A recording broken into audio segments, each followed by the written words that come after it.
Hello everyone, welcome back to my another mini blog. আজকের দিনটা দেখো, সকাল থেকে একটা দারুণ মজাদার এনার্জেটিক ব্লগ হতে চলেছে।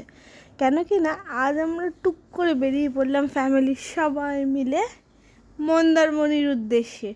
আর মন্দারমণির উদ্দেশ্যে আরেকটাও স্পেশাল কারণ আছে, যেটা হলো 28 তারিখ হচ্ছে আমারই ননদের অ্যানিভার্সারি। তো প্রত্যেকবারই তো বাড়িতে থাকা হয়, তো এবার একটু নতুন কিছুর জন্য প্ল্যান করে ফেললাম আমরা, সাডেন প্ল্যান মন্দারমণি।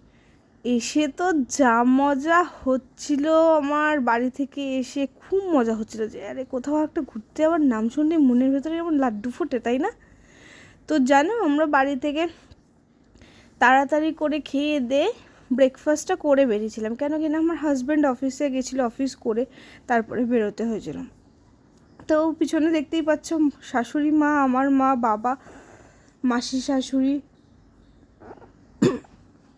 সবাই ছিল বসে। তো যাচ্ছিলাম, ভীষণ এক্সাইটেড ছিলাম, পুচকুটাকে দেখতে পাবো, আমার সোনা বাচ্চাটাকে দেখতে পাবো, আমার ছোট্ট বাচ্চাটাকে দেখতে পাবো। ওকে তো আমি প্রচণ্ড ভালোবাসি,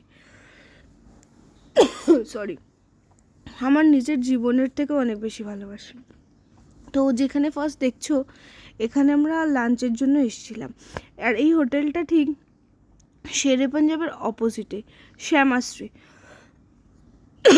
সরি, খাবার দাবারের কোয়ালিটি খারাপ বলবো না, বেশ ভালোই ছিল।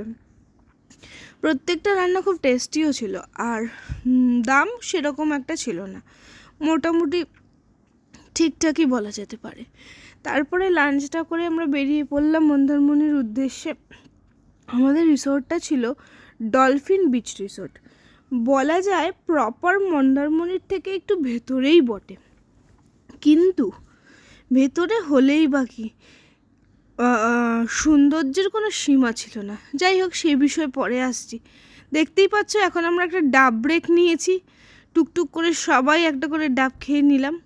এইবারই আসি আমাদের স্টেতে ঢুকে আমার তো এত ভালো লেগেছে, আর পুল দেখতে পেলে তো মজ্জাই মজ্জা, এত মজা হচ্ছিল। দেখতে পাচ্ছ তো ছোট্ট ছানাটাকে, এটা আমার জান, এটা আমার প্রাণ, আমি ওকে প্রচণ্ড ভালোবাসি, বারবারই বলে ফেললাম বলো।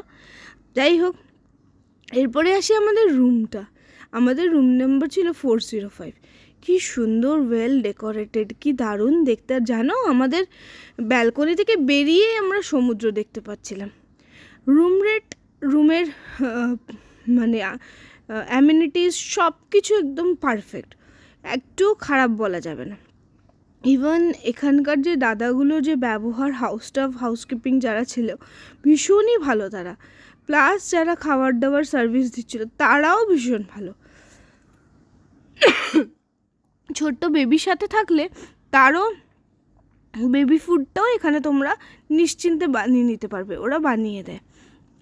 তার জন্য ছোট্ট একটা টোকেন অ্যামাউন্ট নেয় হয়তো, কিন্তু ভীষণ ভালো। আর ওই যে আমাদের পুল থেকেই দেখা যাচ্ছিলো।